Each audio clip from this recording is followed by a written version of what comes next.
Мен Тәтекова Ғалия Мырзабаевна, Ақтау қаласы Серікбол Қондыбай атындағы нөмірі 22 мектеп гимназиясы биология пәні оқытушысы.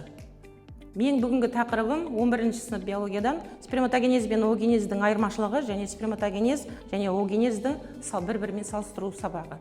Бұл кезде біздің негізгі мақсатымыз функционалдық пиза тапсырмаларын орындату оқушыларға және оның мән мағынасын қолдану түрлерін түсіндіру.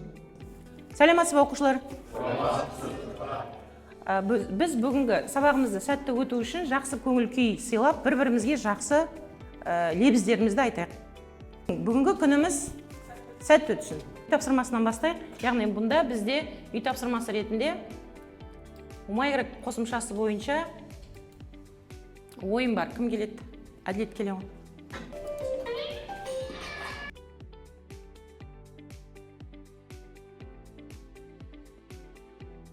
Жақсы, Әділет, отыра ғой.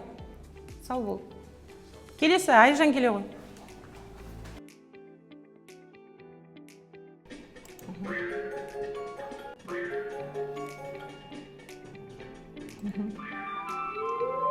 Жүз үш па?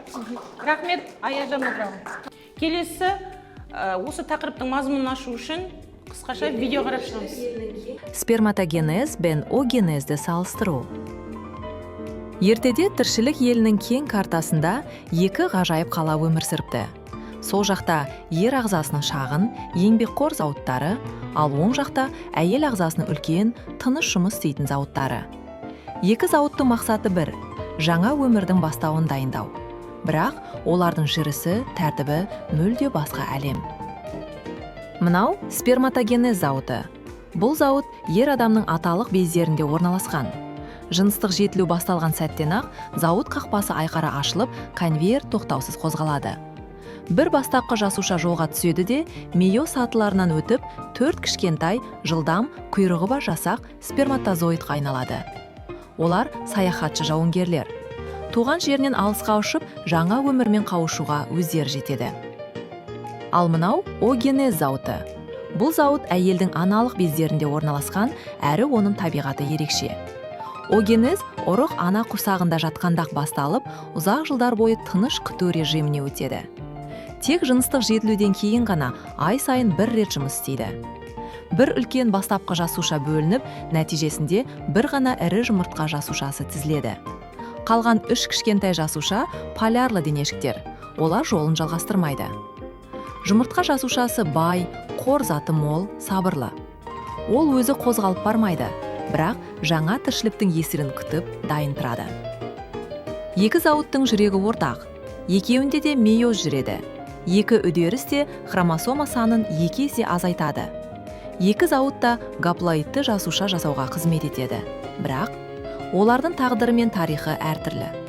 Сперматогенез үздіксіз, тоқтаусыз ағып жатқан өзен сияқты. Оогенез баяу, ай сайын бір рет тыныш соғатын толқын іспетті.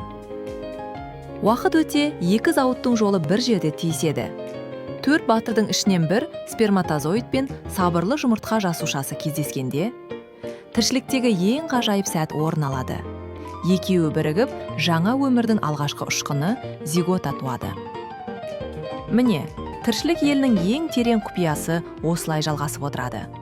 Ал сен есіңде сақтадың ба? Қай зауыт үздіксіз жұмыс істейді? Қайсысы кезең-кезеңімен ғана іске қосылады? Келесі оқушылар, ертеде тіршілік ететін екі зауыт болған, яғни сперматогенез зауыты және оогенез зауыты туралы қысқаша мульти ертегіні қарап шықтыңдар.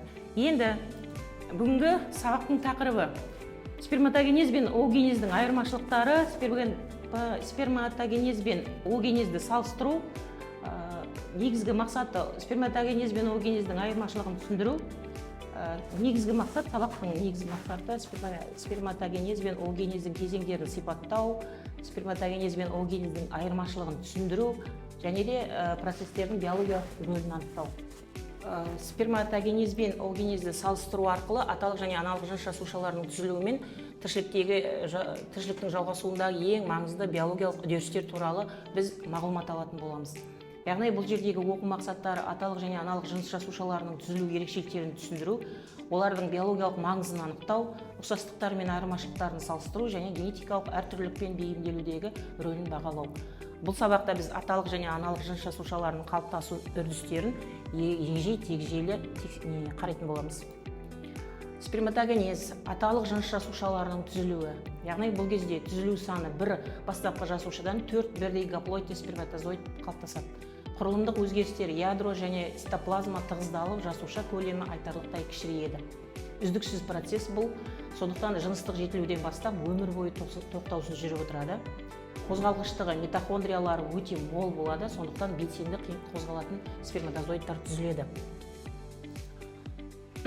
Огенез аналық жыныс жасушаларының түзілуі біркелкі емес бөліну, яғни бұл кезде бөліну процесі бірдей жүрмейді. Бір бастапқы жасушадан бір жұмыртқа жасушасы және 3 полярлы денешік пайда болады.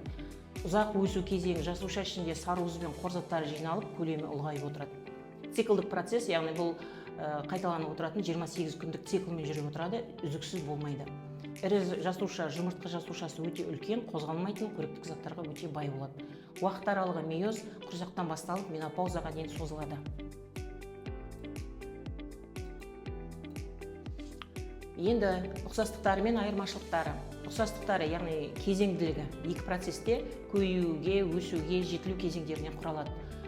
Айырмашылықтары жасуша саны сперматогенезде 4 жасуша, ал огенезде тек бір ғана жасуша болады. Мейоз, екеуінде де мейоздық бөліну жүзеге асырылады. Бөліну сипаты бойынша огенезде бөліну біркелкі емес, полярлы денешіктер түзіледі. Яғни бұл кездегі түзілген 4 жасушадан біреуі ғана үлкен жасуша болып есептеледі, қалған үшеуі кіші полярлы денешіктер болады. Процесс режимі сперматогенез үздіксіз огенез циклді түрде жүреді. Гаплоидтылық нәтижесінде гаплоидты N жасушалар түзіледі. Жасуша сипаты сперматозоид кіші және қозғалғыш жұмыртқа үлкен және қорлы заттардан құралады.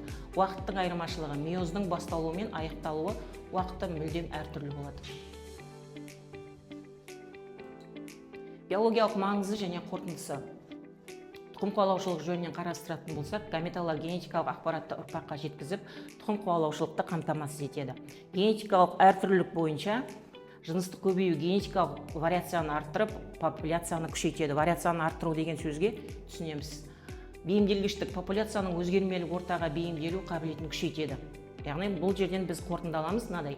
Сперматогенез бен огенез тіршіліктің жалғасуы мен генетикалық ақпараттың берілуін қамтамасыз ететін аса маңызды биологиялық үрдіс болып есептеледі. Олардың айырмашылықтары әрбір жыныс жасушасының өз қызметіне бейімделуінен туындайды. Сперматозоид жұмыртқаға жетуге, ал жұмыртқа зиготаны қоректендіруге арналған. Оқушылар топтық жұмыс берілместен бұрын топтармен таныса алайық. Бірінші топтың оқушыларына біз мейоздық топ, екіншісіне митоздық топ, үшінші топқа зигота тобы деп ат қоямыз. Енді осыдан оқушылар бірінші топ оқушыларына тапсырма, яғни процестерді ретімен орналастыруға тапсырма беріледі. Бұл кезде берілген аралас кезеңдерді сперматогенез және огенез процестеріне дұрыс ретпен орналастыруға тапсырма беріледі. Кезеңдер берілген, содан 6 кезеңді сіздер 2 бағанаға бөліп не істейсіз, орналастырасыздар. Тапсырма түсінікті ғой да? Қолдарыңызға жаңа бердім. Келесі, екінші топтың тапсырмасы, қараңыз, сипаттаманы тапсырмасы, яғни кезеңді сипаттамамен сәйкестендіресіңдер. Бұндағы төмендегі сипаттамаларды дұрыс кезеңмен сәйкестендіріп, көбею кезеңі, өсу кезеңі және жетілу кезеңіне бөлуіңіз керек. Келесі тапсырма, үшінші топ сіздерге Вен диаграммасы тапсырмасы, яғни бұнда сперматогенез бен огенезді бір-бірімен салыстырасыздар. Вен диаграммасының 3 бөлігін толтырып, тек сперматогенезге тән, тек огенезге тән және екі процесте бар биологиялық ұқсастықтарды жазып шығамыз. Топтық жұмысқа оқушылар берілетін уақыт 2 минут. Бір-біріңізді бағалап тапсырмаларды орындаймыз.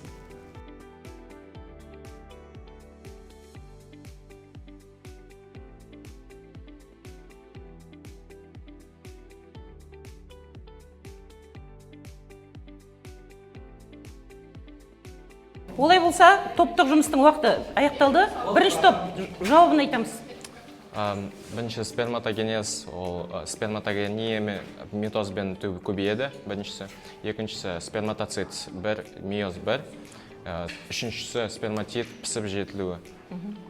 Огенезге огения митозбен көбейеді, овоцит бір, профаза бірде тоқтайды, овоцит 2 ұрықтағанда ғана аяқталады. Керемет, жақсы, жарайсың. Келесі екінші топ тапсырманың жауабын айтамыз. Көбею кезеңі митоз арқылы жын жасушаларының саны көбейеді. Өсу кезеңі жасуша миоз бірінші басталғаннан кейін ұзақ уақытта профаза бірде тұрады. Және де овоцит 2 тек ұрықталған кезде ғана миоз 2 аяқтайды. Ал жетілу кезеңінде бір бастапқы диплоид жасушадан 4 гаплоид жасуша түзеледі.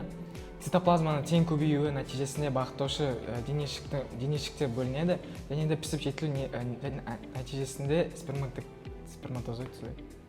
Very good. Керемет. Келесі. Үшінші топтың жауабын тыңдайық. Сперматогенез жасуша саны 4 үздіксіз түзіледі. Кішкентай және қозғалыш болады. Миоздық басталу мен аяқталу уақыты әртүрлі. Оогенез жасуша саны 1. Олар біркелкі бөлінбейді, полярлы денешіктер түзіледі. Циклді түрде жүреді, үлкен және қорлы болып келеді.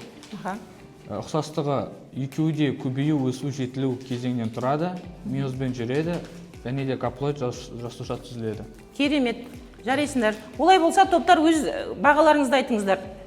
Зиготта тобы, айта қойыңыз. Біз бірінші топты, миоз тобын 10 балдық шкаламен бағалаймыз. Себебі олар өте ұқыпты, өте кірті, және де жауапты жақсы айтты. Жақсы, керемет. Оқушылар, келесі бізде жұптық тапсырма. Жұптық тапсырмаға митоз тобынан Думан мен Әбіл Мәнсүр келе қойыңдар. Жұптық тапсырмада Learning платформасында оқушылар жұптық тапсырманы орындайды. Бұл кезде сперматогенез бен оогенезге екеуіне салыстырмалы түрде сипаттамаға сәйкестендіру орындайды.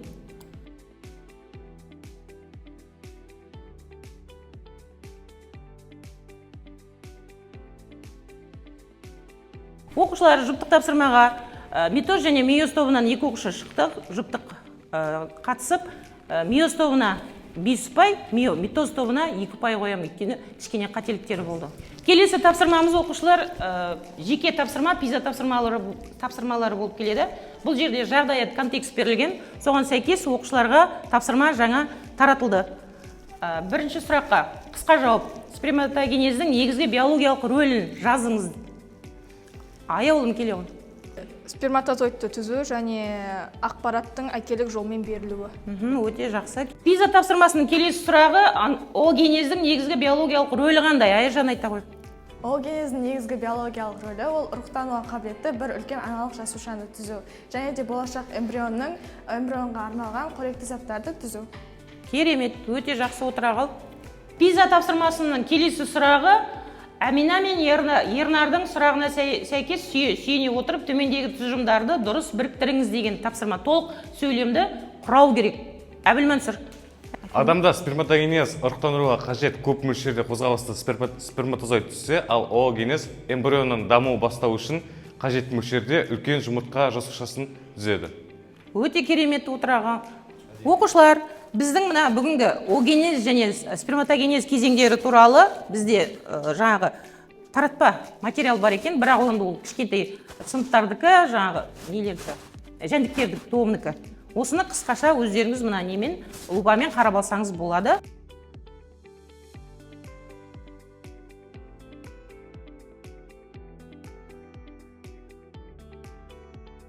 Оқушылар бүгінгі сабақтың кері байланысы есебінде тақырыпты толық түсінген оқушылар 5 саусағымызды көтереміз.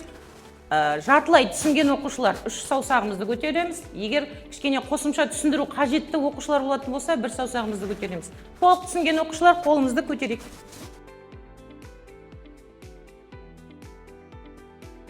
Оқушылар, осымен сперматогенез және оогенездің айырмашылықтары, сперматогенез бен оогенезді салыстыруға арналған тақырып осы сабақпен аяқталды. Бүгінгі сабаққа қатысқандарыңыз үшін, өздеріңіздің білімдеріңізді көрсеткеніңіз үшін өте көп алғыс. Кереметтей қатысқан оқушылар жоғары бағамен, балдық ұпаймен бағасы қойылды. Сіздер келесі сабақта да дәл осылай сабаққа қатысыңыз. Сау болыңыздар.